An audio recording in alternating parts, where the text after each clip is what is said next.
right, we'll go ahead and get started. So today we're going to talk about GitHub Actions with a focus on deploying PowerShell modules and scripts into production. I'm Chris Kibble from the WinAdmins team, and we are lucky enough to have Adam Cook presenting to us today.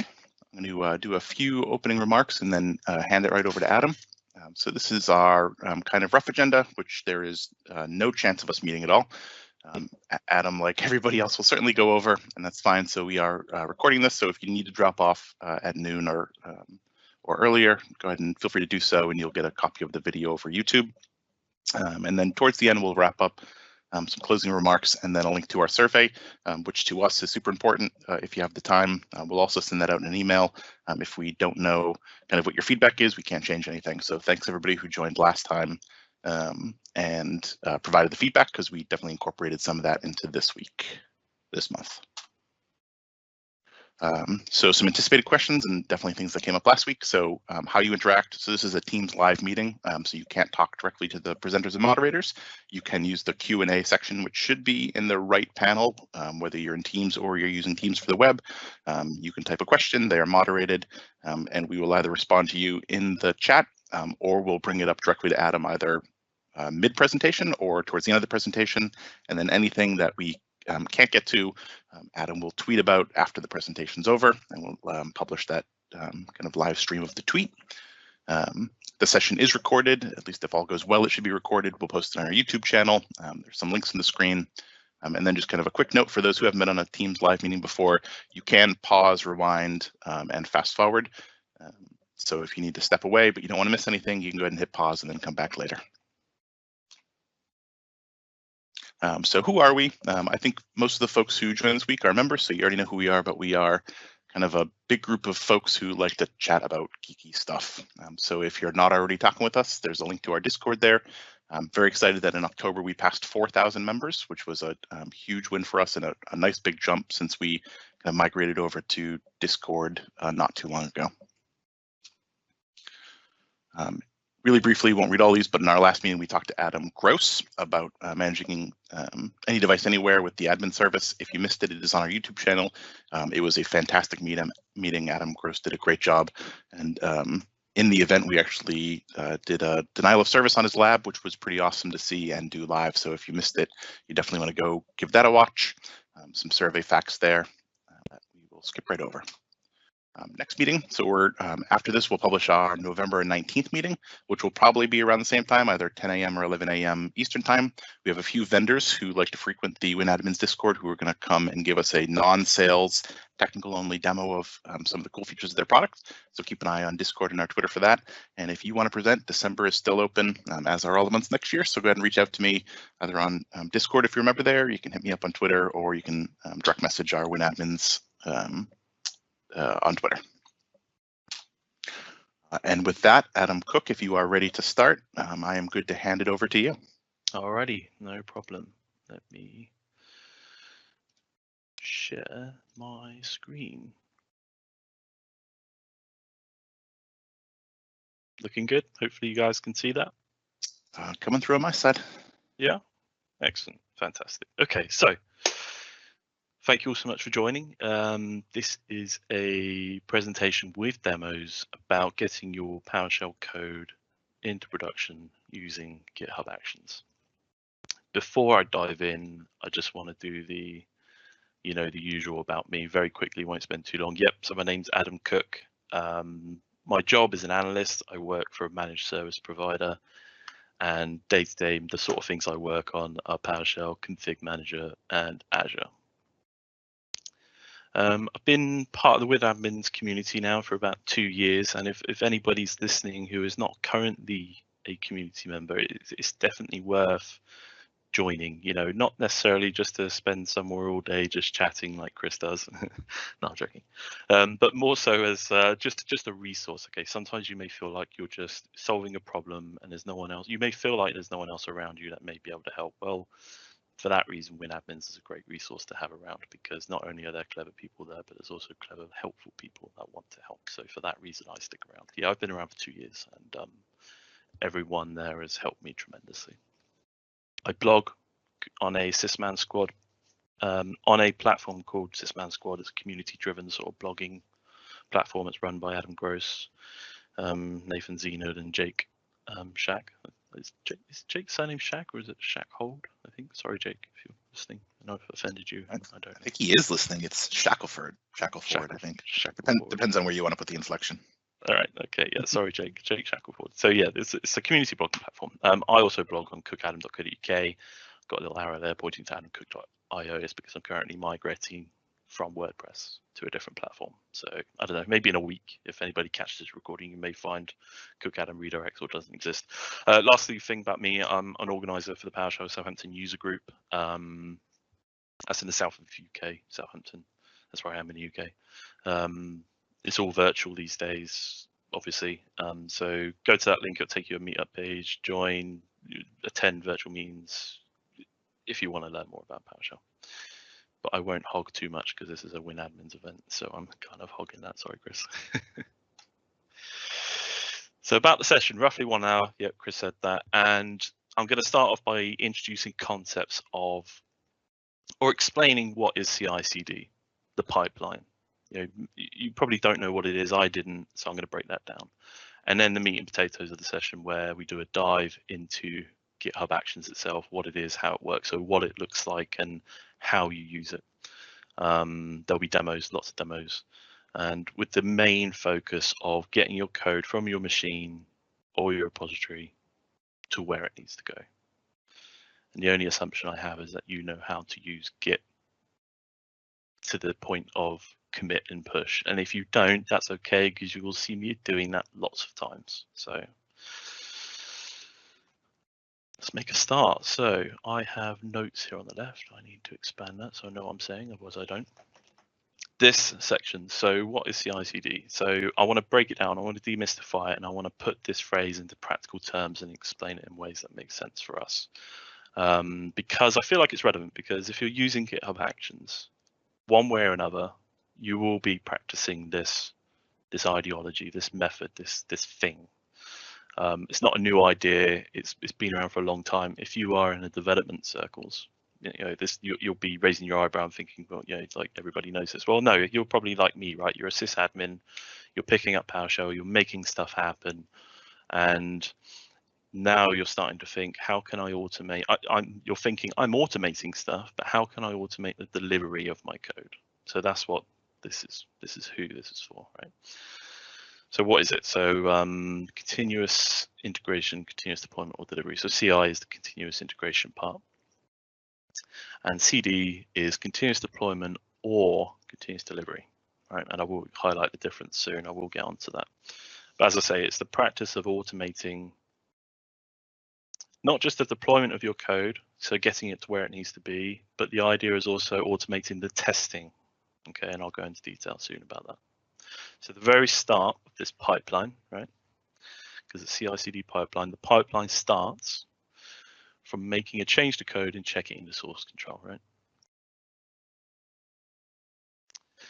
And then the next step is generally a build step, and the goal of this is to produce an artifact. And for me, when I first sort of started tackling this, and I heard this concept of build, and all I really know in terms of development scripting is PowerShell, and I'm kind of thinking to myself, I've already built my code. Why am I being told to build it again after checking in my already built code? So what is build in the context of PowerShell? Well, and outside the context of PowerShell, a simple, trivial example is creating or compiling an executable. That is your built artifact. You're taking your code and you're compiling it and producing an executable.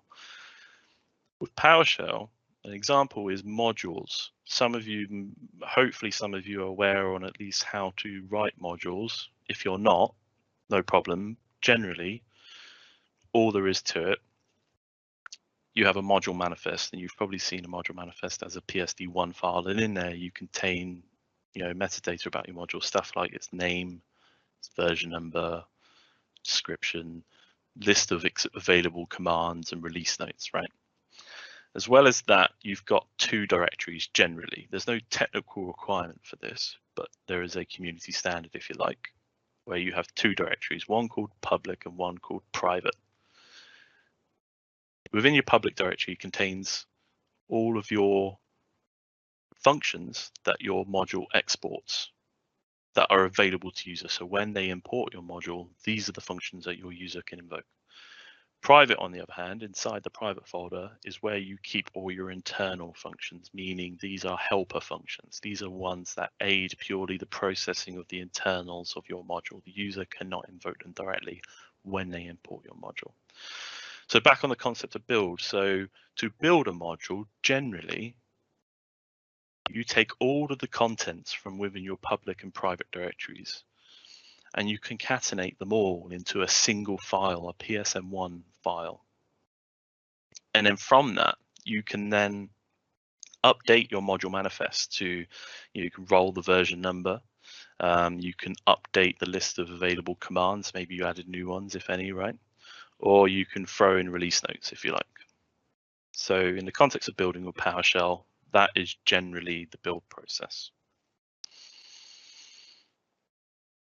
So let's assume you've produced your built artifact, all is good, whether it's the binary or module, whatever. Now you move on to testing. So testing is the concept of, does the code that I've written, does the build artifact conform or pass a series of tests?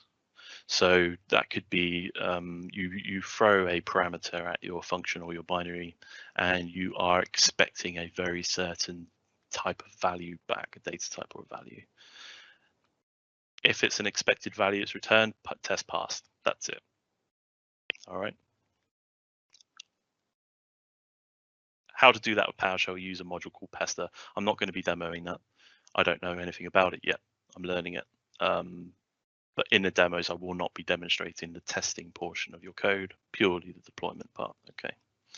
So let's assume tests are great. You've automated your tests. You've got really wide code coverage. You've automated your tests, and it was successful. The next stage is deploy it into production, and that can be production, meaning the PowerShell Gallery, a file share, an internal NuGet repository, or directly to servers or systems if you want to, right? The bigger picture of things, that's your pipeline. Build, test, and deploy. Here is a breakdown of what the CI and the CD translates to. The continuous integration generally refers to the building and the testing of your code, whereas the continuous deployment or delivery refers to, the deployment of your code. And this is where I get to explain the difference between deployment or delivery. Delivery requires human intervention between the exiting of the successful testing into production. It requires a human sort of involvement, go or no go sort of decision. You can perceive that as like a management decision, or maybe the product or the tool you're writing is used by people in different regions, or you would rather do it out of hours. So the idea is that with delivery, you're continuously delivering software that's tested, that can be put into production at any time, whereas deployment is what I have previously described leading up to that, where you build your test, you assume your test was good, and that's it, straight in deployment, nothing holding you back.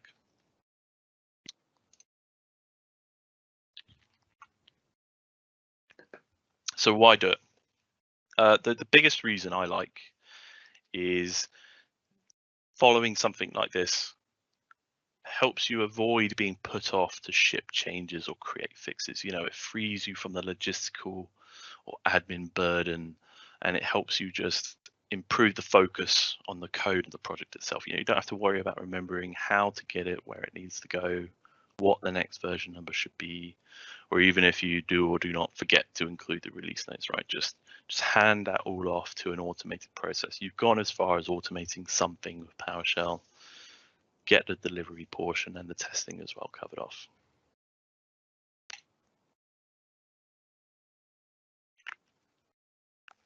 So the meat and potatoes, excuse me.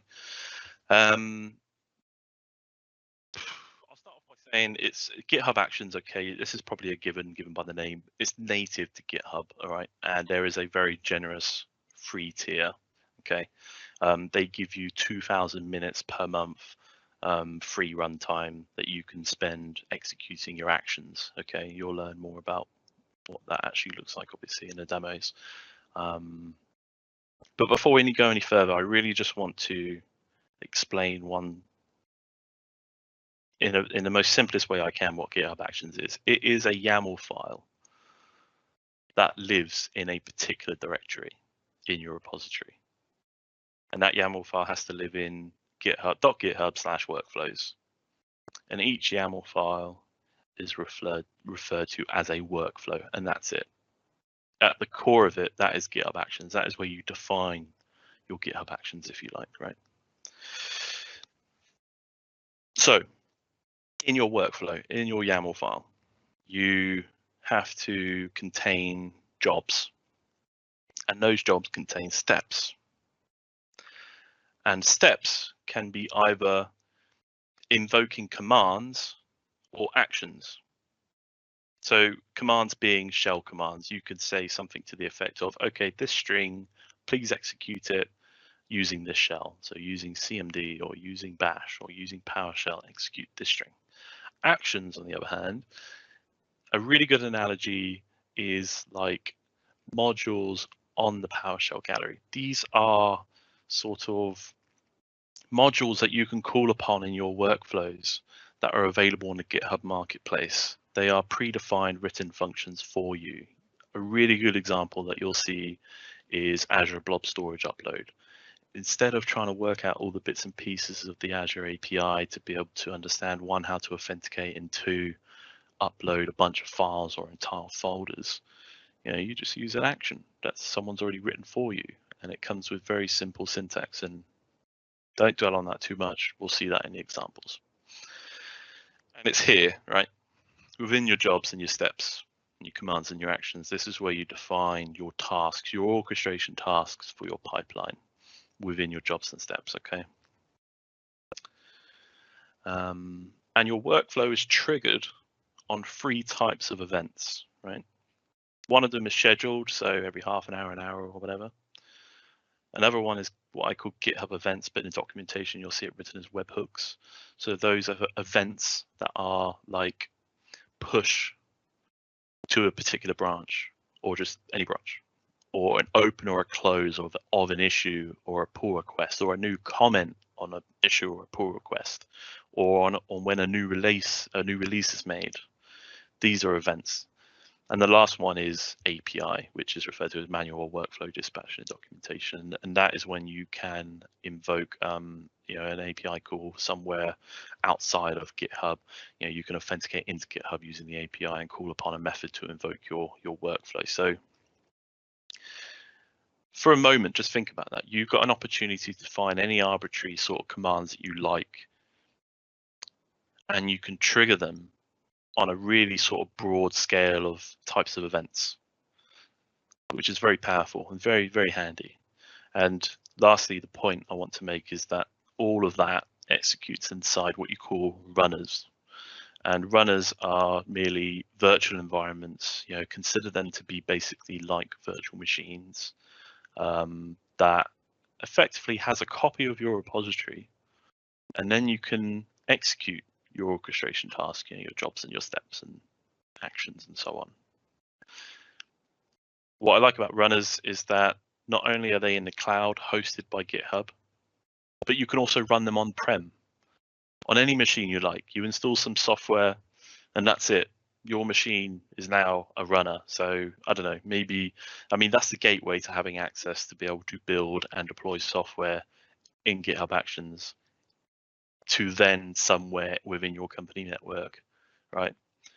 Or maybe you have particular hardware requirements and you have to run it on some very particular sort of built machine. That's a really good benefit of on-prem runners, right? So this takes me up to the worrying bit. Here we go.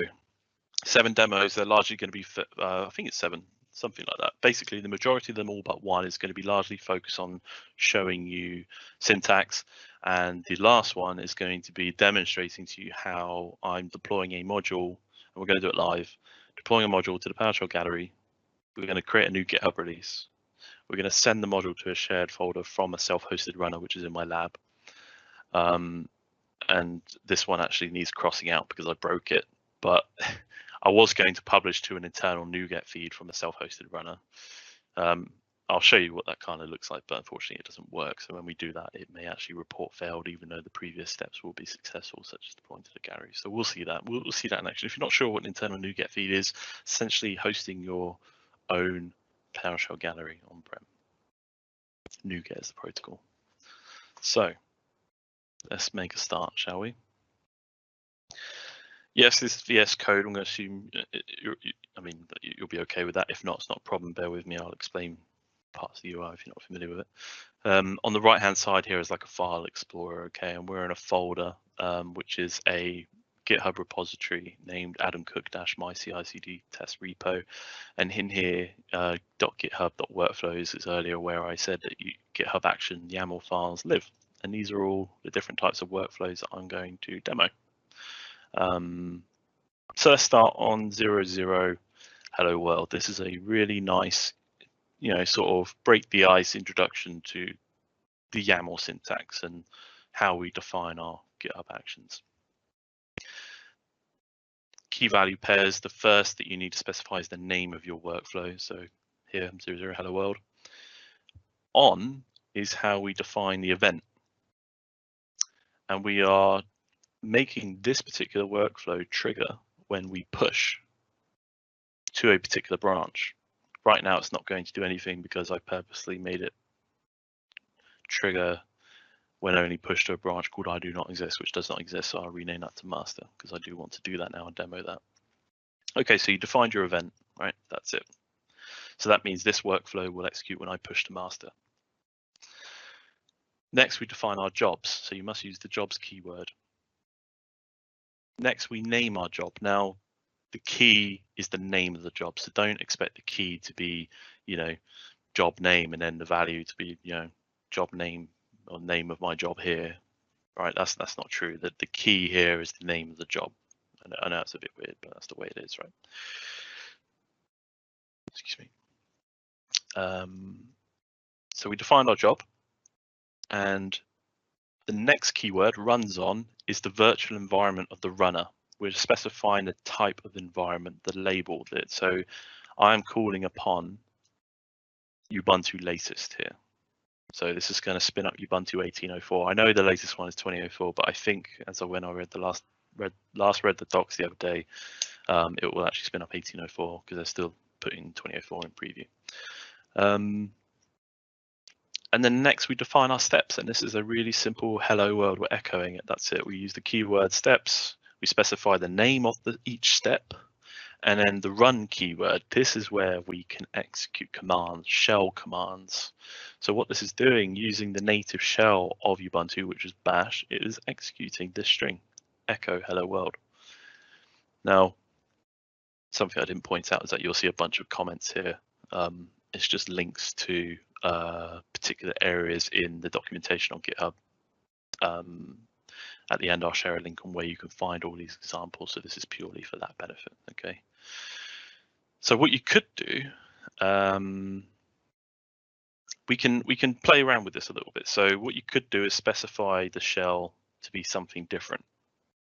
Say it's PowerShell. PWSH is for PowerShell core, right? Which is included in their Ubuntu runners. But what we'll do is that we'll define a new step. I don't know, another step. And then we will run some PowerShell sort of correct stuff. And then we'll write hello world from PowerShell. So this will run as PowerShell, as I say, because we specified to run in the PowerShell shell. Had I removed that, it would run in the bash shell, because that's default and native to Ubuntu, right? What we can also do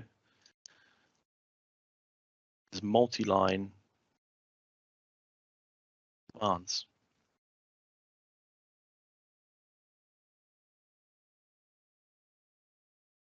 By putting a pipe, and then you can have as many multi-line commands as you like. So that's just how you do multiple lines. And what we'll do, just to demonstrate that we're running in Ubuntu and not Windows, is by calling upon these variables that are automatically defined in PowerShell core. Linux. So we should see Boolean result printed here. And what we'll do now, I think, yep, we'll push that. We're going to push that. It's going to be triggered. It's going to push to master.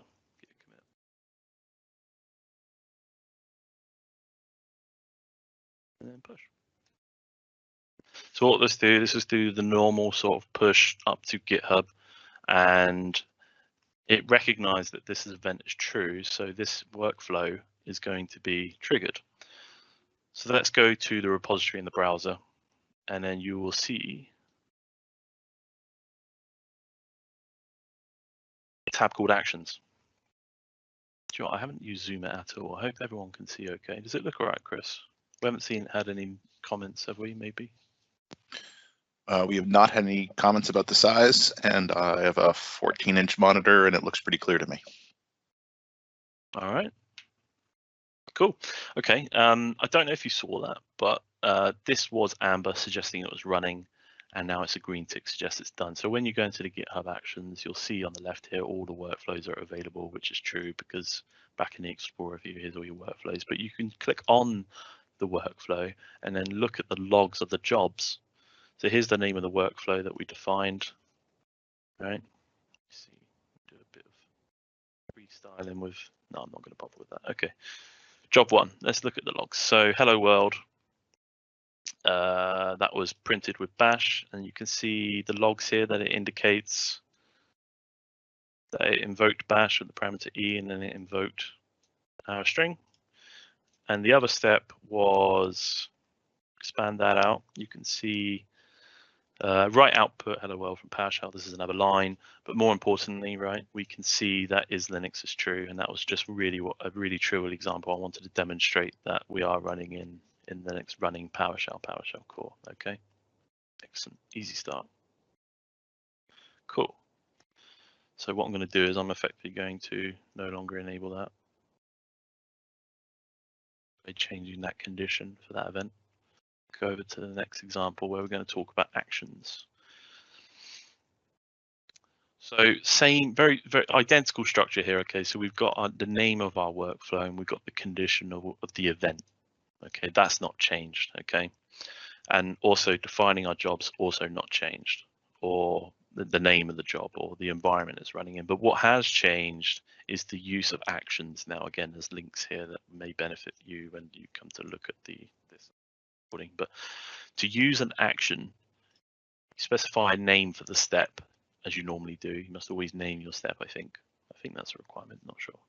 But to invoke an action, use the user's keyword. And this follows a syntax where this is the username, the GitHub username of the author of the action, followed by the repository name. Okay. And the @ symbol followed by numbers indicates you are specifying a very specific version to use. This checkout repository action clones everything that's currently in our repository onto disk into the runner, into that virtual machine, effectively, right? I don't know why it's called checkout when it's actually cloned. To me, git checkout means change branch, but whatever. So at this point, at this stage, we have a copy of our code. And the next action, so we define a name, we're using the user's keyword, and this time we're specifying a different action. So it belongs to this user, and this is the name of the action. And this is an Azure Blob storage upload. And so in this example, we're going to upload everything that's on disk currently in our runner up to an Azure Blob storage container. And there are some parameters, and you can pass parameters to actions. Okay, so if I open up this link here, most developers of actions document available parameters on the README, right? So we can see here that required variables that you pass: source directory, container name, connection string, and there's an optional sync and extra args there. But here we're passing the connection string, the name of the container, as the parameter called sync, and then the source directory. What you see here is more or less access to a variable. So the technical word here, we are accessing the secrets context. And we are accessing a property of the secrets context called Azure Storage Blob SaaS connection string. And that is our, effectively, if you like, our API token to connect to Azure so that we can have access to do stuff with Azure Blob Storage. This is the secure way in GitHub Actions to share or use leverage secrets. Do not, by plain text, store them in your workflow. If I were to show you where to define those, go to your repository. This is that repository that I'm using for this demo. Go to settings, and at the bottom left, you go secrets. And you can see here that I have two defined. That one I just said, and PS Gallery API. And if you want to add a new one, you click add new, define the name of your secret, and you put a value. There you go. That is how you securely access, store, use, whatever secrets in your workflows. Container name, GitHub, WinAdmins, GitHub Actions. So what we'll do, I'll demonstrate that. But before I do, I just want to illustrate that this container is actually blank right now. So this is the container name, okay? And there is nothing here. So let's do that. Git commit O1 using actions. And instead of going to the web UI now and showing you the progress of this workflow being executed, I want to show you this extension in VS Code. So at the bottom right here in the ribbon, I guess is what you call it. I think that's it there. That gives me access to my workflows. If I expand the one we're working on, let me refresh that. So yeah, that's out of date. Okay, good. O1 using actions. We can see this is currently our action running. I know it's currently running because it's got that gray donut. If I waited long enough, it'll give me the result. But if I click on it, it'll take me directly to the job status, the workflow status, where we were earlier, where we accessed via this thing in the menu. So let's go to the job, watch the status. Something I didn't point out earlier is that there is this default sort of step called setup job that is always there in all your workflows. It's a GitHub default one. It's, if I open it up and show you, actually, you'll see that it contains information about the virtual environment. So we can see that it is spinning up Ubuntu 18.04. Okay, that's default. And you may be interested to know that I'll let that finish because otherwise it's going to get jumpy. Yeah, see. What's good is that you can actually see here that it is successfully uploading stuff. And obviously it would be uploading itself because why would I demo something that wouldn't work? So I've kind of spoiled what this is all about already anyway. But this is one injected by the action. You know, we didn't define that one as a step in our workflow, but the action itself injected a step there. And all that's doing in this particular scenario using this action is spawning a container so that it can do what it needs to do in order to reach Azure and do what it said it will do. And if I go back to Azure Storage Studio and hit refresh, we'll see our repository. And we see our repository again, just to reflect, because we first checked out or cloned to disk in our virtual environment, and then we use the next action. Excellent. So I think I saw you come off mute, Chris. Was there a question? There was a question. It was around where people can find these. It's been responded to in the Q&A, and then we'll also post the link in the presentation for those who are watching this on YouTube later. Yeah, for sure. On my last slide, I do have a link to the repository that will contain the slide deck and these examples. Fantastic. Yeah, because I appreciate that. That's probably one of the most helpful things. Okay, so the next topic, if there's no more questions, I'll assume not. It's about multiple jobs.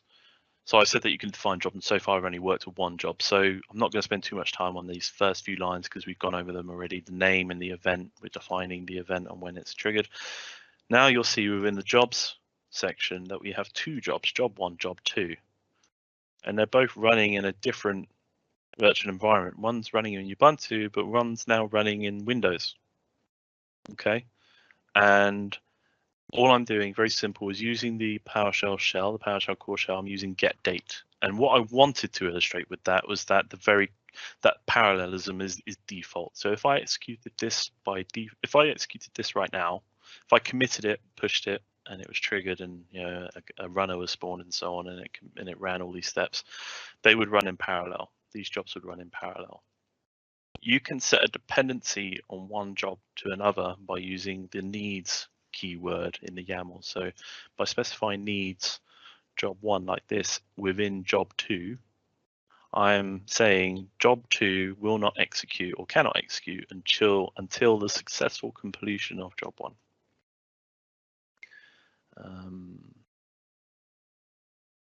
Yeah, I'll demonstrate that. Why not?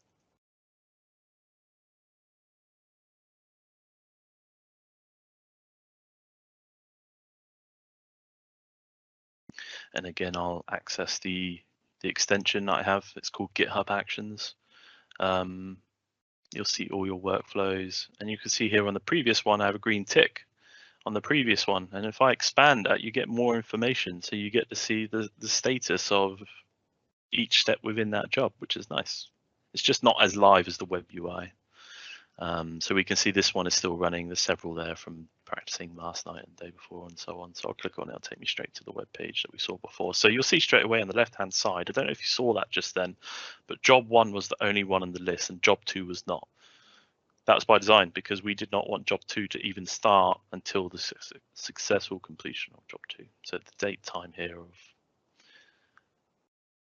this step from job 1 is 15:38:12. I'm not going to sit here and watch you paint dry, but you get the premise. Okay, it's finished. Okay, so it's different time. Excellent. So there's this concept of jobs, running jobs by default in parallel. Maybe you might have needs for that, but maybe you might need one to depend on the other.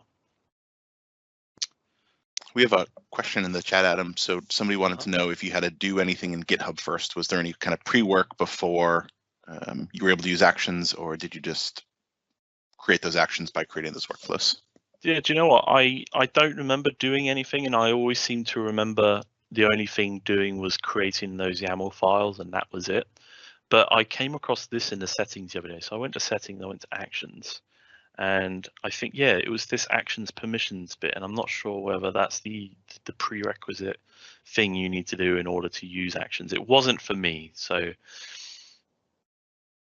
give it a go is probably my answer. I don't remember doing anything, but my memory is like a goldfish. So if you do need to do something, if you find out you commit it and nothing happens, have a look in here. Thank you.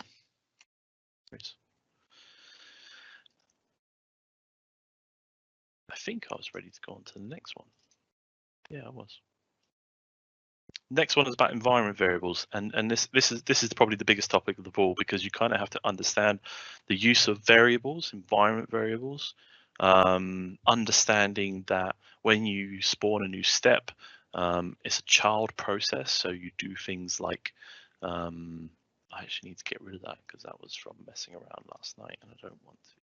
Done that anywhere else? No, I haven't. When you spawn a new, when you define a step, it spawns a child process. So if you do things like define a variable in one step, it won't be accessible in another. So let me walk you through that. So I'm not going to go over the first few lines because we've done that already.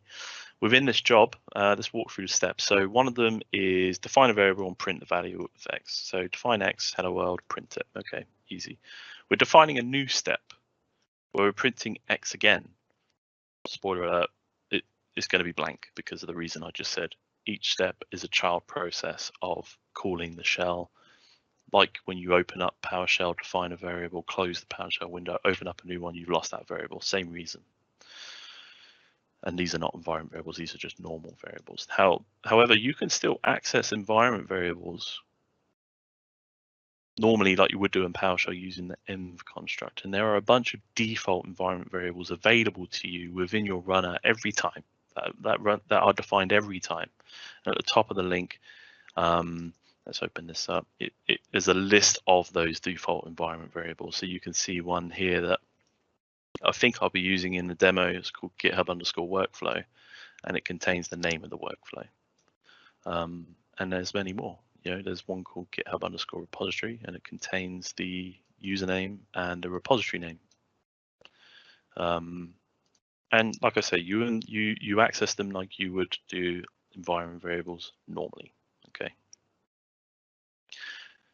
you may want to create your own environment variables, and this solves that problem of losing variables from one step to another. So it's the ability to share data from one step to another within the same job. Okay, so I've got two examples here. One's commented out. This is how it's achieved in Bash, and this is how it's achieved with PowerShell.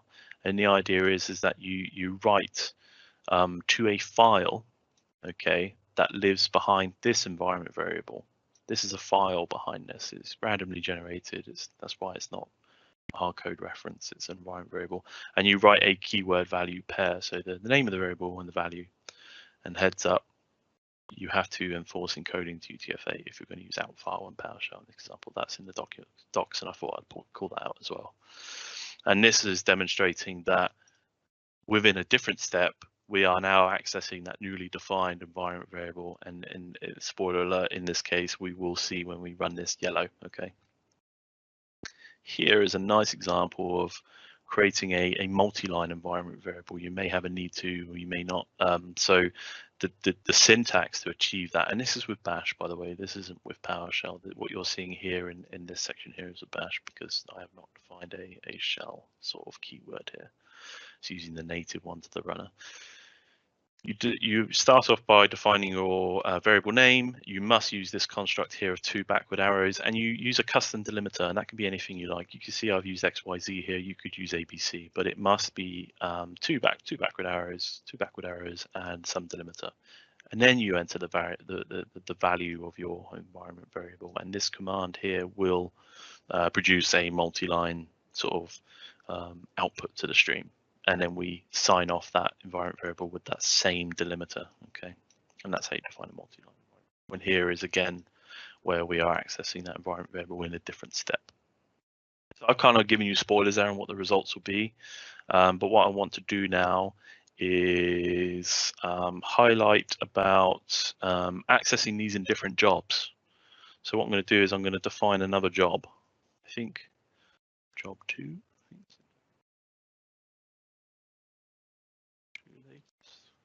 Just collapse this real quick.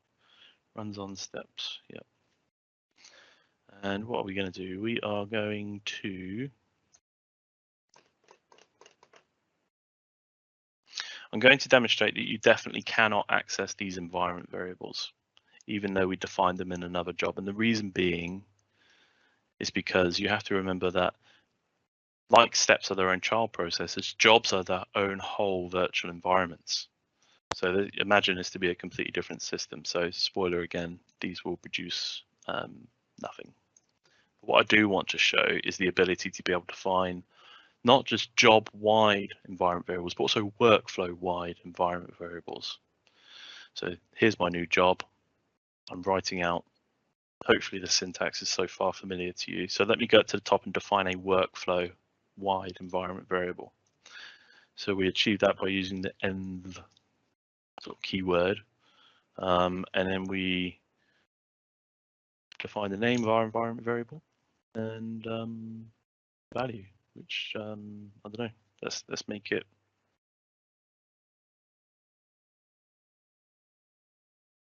that, which is a default environment variable which contains the name. Actually, it doesn't make sense to put an environment variable in another environment variable, so let's do y. So yeah, you'll probably get the picture now. This environment variable will be accessible to all jobs. So if you know the value of what your environment variable needs to be at the time you're writing your workflow, this is how you achieve that. And I also mentioned that you can define job-wide environment variables. Again, if you know the value of what it needs to be, you use the similar construct of env within the scope of your job. My job workflow. My job variable, I guess. Yeah. Let's just demo that. Hopefully it works.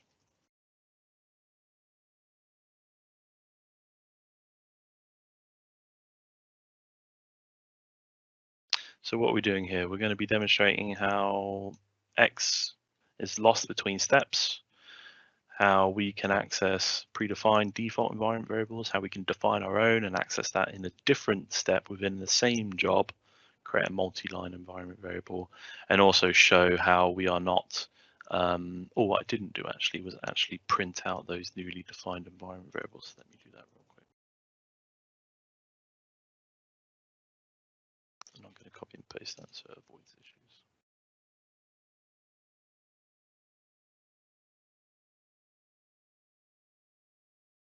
I think it's just job. Did I? My job workflow environment. That's not a good name. My job variable. Let's just do that.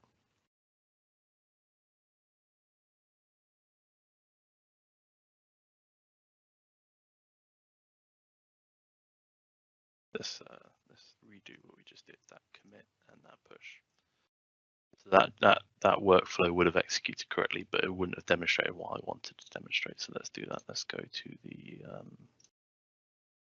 We can see that one ran. I don't know if I refresh. Yeah, okay, I'll see the new one. Okay, let's open that up. Let's close off some of these. Running in parallel, that's why we see them both at the same time. Because I did not specify that needs keyword, okay? I'll just wait for this to finish, because otherwise it will be all scrolly and it will jump around and it'll be hard to. I think, yeah, it's finished. Yeah, okay, cool. Right, so define X and print it, okay, and a new step, as I predicted, is, well, I mean, as I predicted, I knew the answer. Yeah, it's not going to print because it's a new child process. Accessing a default environment variable, there's its value. Create a new environment variable.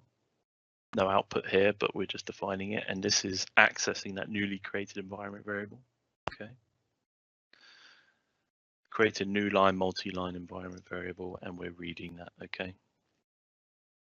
And what I wanted to show in job 2 is the accessibility of the the inaccessibility of the environment variables that we defined in the previous job, hence why there's no output here for my own variable and distribution info because they were defined in the other job. We will see the workflow environment variable because that was defined for the entire workflow. But because my job variable was defined in only job 1, we do not see it as set within job 2. So let me show you that. So that was defined up here only in job 1, but not in job 2. So you're probably thinking, okay, great. Well, I mean, what if I want to share data dynamically between jobs? And that takes me on to the next session, the next demo. Jobs again, but working with artifacts. I have to,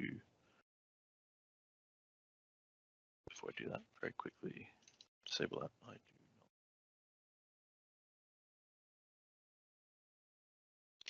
Change this to master so we can activate it effectively. So so this is showing you a way on how you can say within a job you dynamically retrieve a value.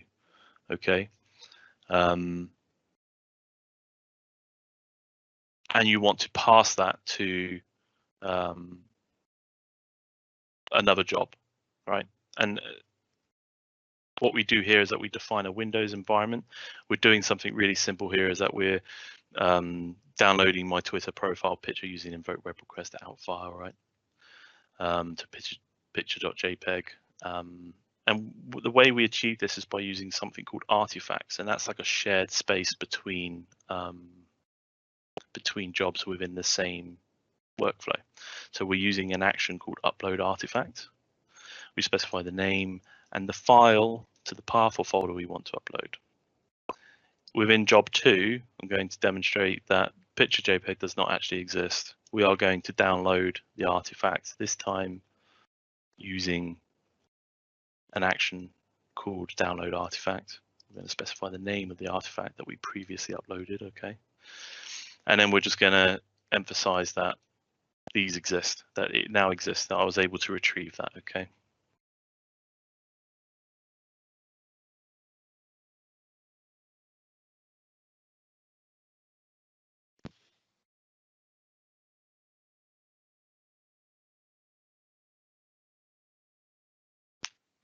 Adam, while we're waiting for GitHub to do its thing, there's a question about self-hosted runners, if you'll have time to fit that in, or if maybe that'll be a future session.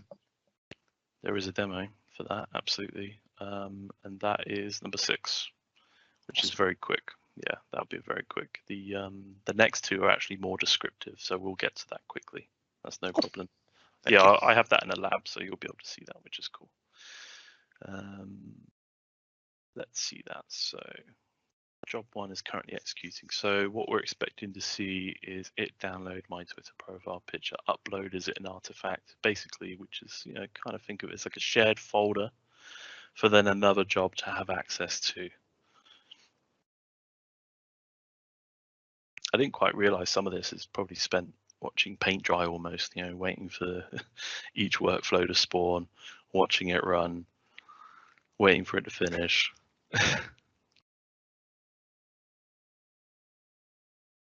Okay, so job 1 was successful, and that was downloading the picture, uploading the artifact to that shared space. Okay, job 2 is now in progress, where we're going to retrieve that artifact from that shared space, and we're just going to illustrate that we have access to it now within our second job, which is a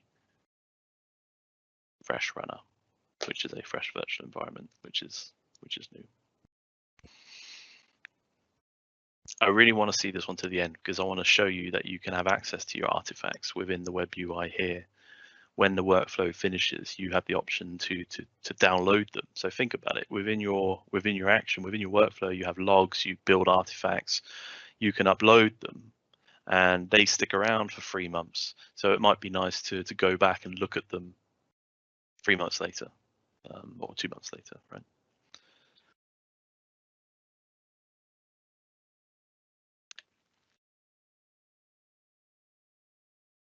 So the first step is demonstrating that at that point, picture.jpg does not exist.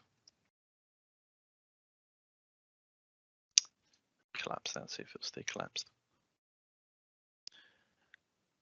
And we can see with the download artifact action, it downloaded one file, which was within our artifact space, right? That sort of shared space. And all this is doing effectively is producing ASCII art. It was a bit of a silly idea, really, to prove that the file was there on disk, but it was ASCII art of my profile picture.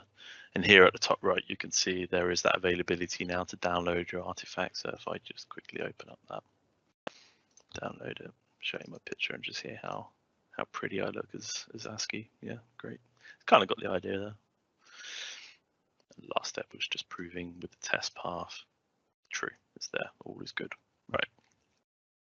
So the next 2 are speedy, right? They're good because now we can just, they're far easier and far more beneficial to talk about more than anything. And that is still on the topics of jobs, but talking about the idea of a job matrix. And I just want to disable that. Trigger. And I'm not going to trigger this one either, so I'll keep that as I do not exist. So the job matrix, you can see here, is defined within the strategy keyword. So we say our runs on is using the special variable called matrix.os. And immediately after, we have to say, we have to specify a strategy and a matrix. And with the OS keyword, we can define all the operating system environments that we want this job to execute simultaneously. So what will happen is that a runner will spawn for each of these virtual environments and execute all the steps in this job. So if you have a need to build, test, and deploy your code, or maybe not deploy your code, but build and test your code in Windows, Ubuntu, and Mac OS, you can. In this example, we're doing it for 5 different environments, and they will run concurrently. So the benefit of this is that, if without this, the only way to be able to do the same actions and steps within different environments is by basically copy and pasting all of your steps and your actions into multiple jobs with different runs on properties. But no, that's solved. That duplication, this reduced duplication, this removes it, sorry. So it enables you to run things concurrently in different environments. That's that. Number 5. This is conditionals. This is focused on conditionals. ifs, pass, and pass ignore. So I'll start with ifs. Ifs is simple. If statements. Everybody knows about if statements, and you use them here within the context of your job. And what this particular example of an if statement is doing is asking if the git commit message contains the phrase ship it, then execute this job.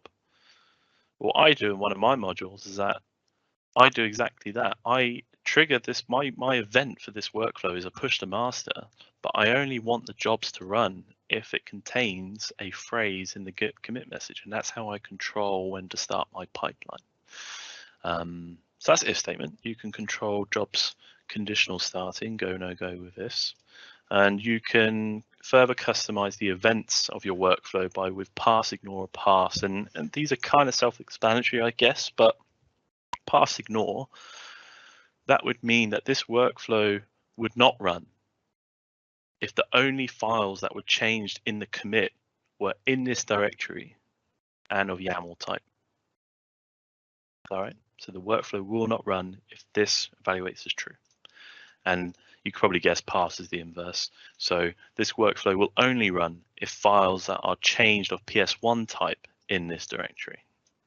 So you can't use them both at the same time, pass, ignore, pass, you're going to use one or the other. But putting all these pieces together hopefully gives you a nice feel for the sort of mass complex craziness that you can put together. There's entire sort of flexibility, it's truly helpful.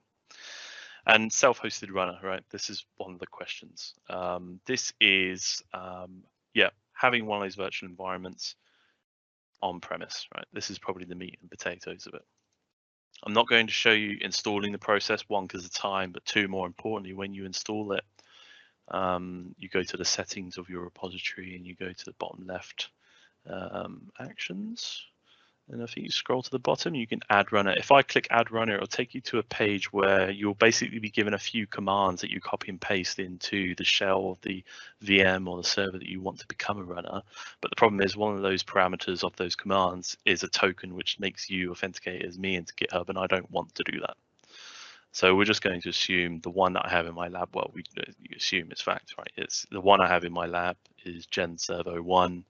That's the host name, and we define these labels, right? And we can use these labels in the runs on keyword of our workflow, and that's what I use. I use self-hosted, right? And this is this machine here that we have in my lab. And this is just a very trivial example of the steps here in this job are going to list out the contents of C of my runner. So it's going to show me everything that's here, right?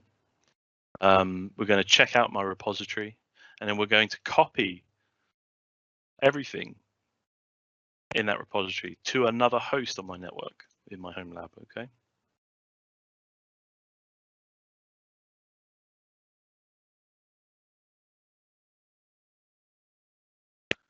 So I'm going to maybe have the status. The problem is the status doesn't auto update with the action.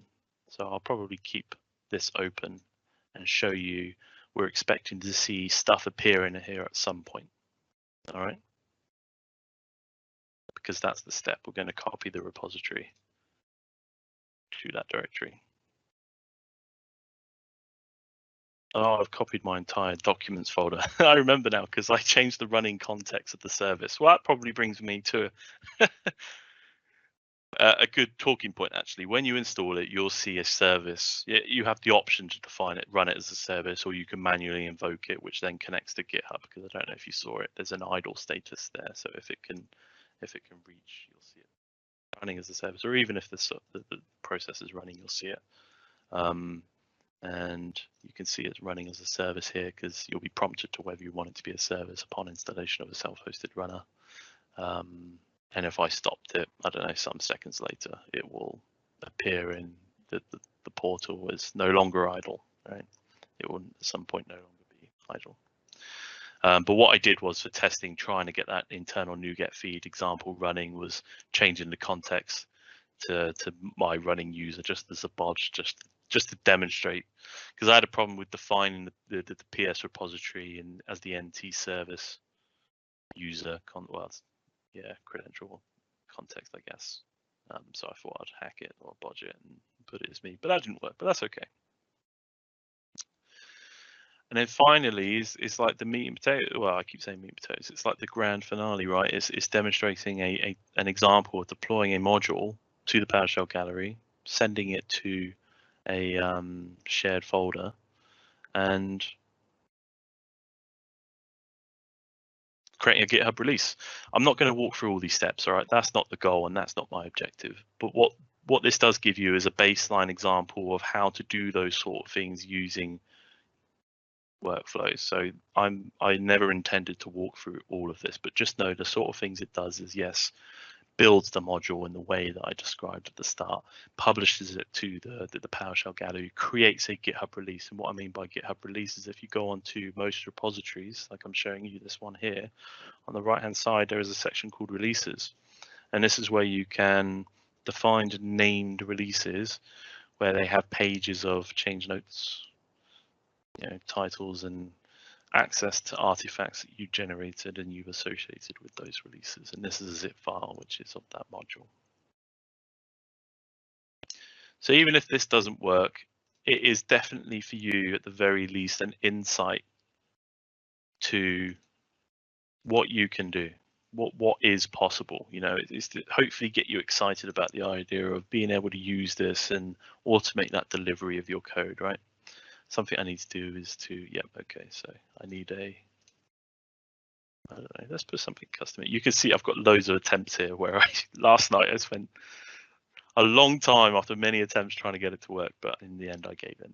So let's put WinAdmins, it's best in our change note. And one of the steps is worth pointing out, one of the parts, the build process is it moves it out of this release section and puts it under a named heading section that represents not just the date, but the version as well. So anyway, less talking, let's just push it.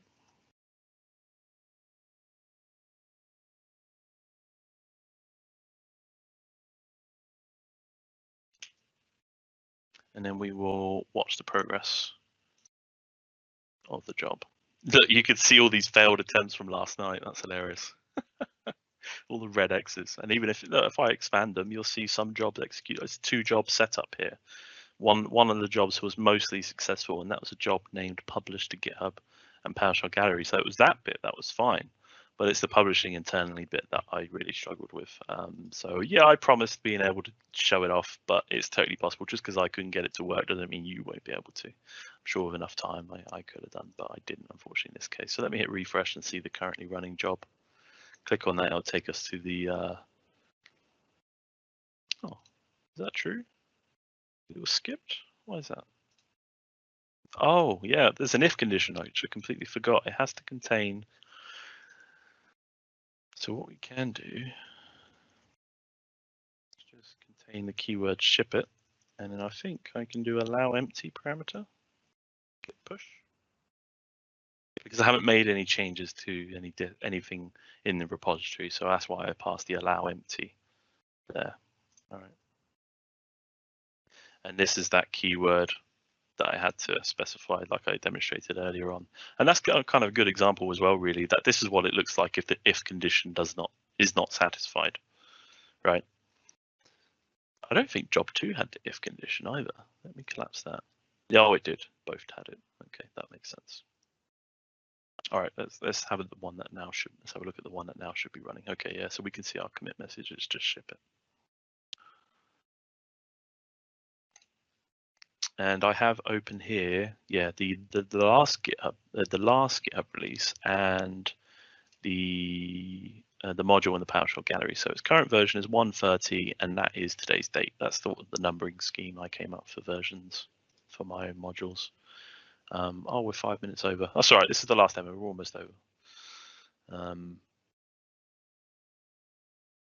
What's the status of the job? Is it still running? Okay, so we've completed the build. We've installed dependent modules, which I use for the build process. We've built the module. We've published to the gallery, apparently. We've created a release. We uploaded the release asset, and we've uploaded an artifact, which is how I then pass it to the internally hosted runner by using that shared space still that I described earlier. So if I refresh my GitHub repository, we'll see that new version 31. Yay. Also in the PowerShell Gallery, if I refresh, we see 31. Excellent. But what I really don't think will work, because I messed around with the security context without thinking about it too much before starting this session. Yep. Was I don't even think the copy would work. Oh no, the copy apparently worked. It was just the publish. I couldn't work out how to get my internal NuGet feed not to accept an API key, but it seemed to really be fussy with it. So let me open that up real quick. Shared folder, where does it go? I think, what did I define it to as? Let me show that example. I told it to copy item extracted to this path within my home lab. All right. I got two there. I got one I left from earlier on, and that's your module. So think about it. Maybe you have modules. Maybe you develop modules that you want people in your help desk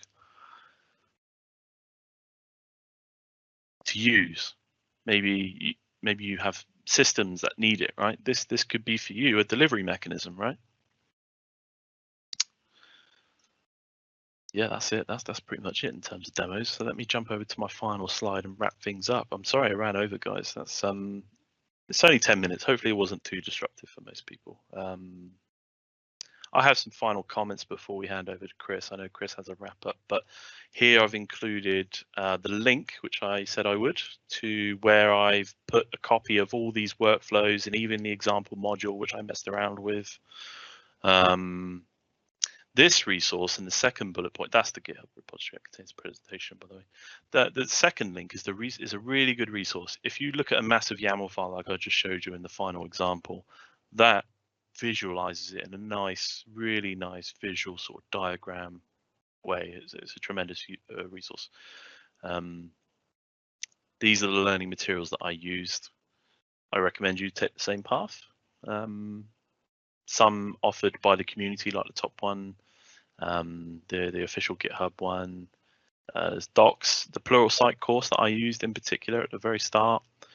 If you're somebody that knows Pester and you do want to start testing your coding, workflows, here are some two very good articles. The bottom one's written by Chrissy Lemaire, which is very good. And if you're looking for an example on how to deploy PowerShell modules using GitHub Actions, here is a module.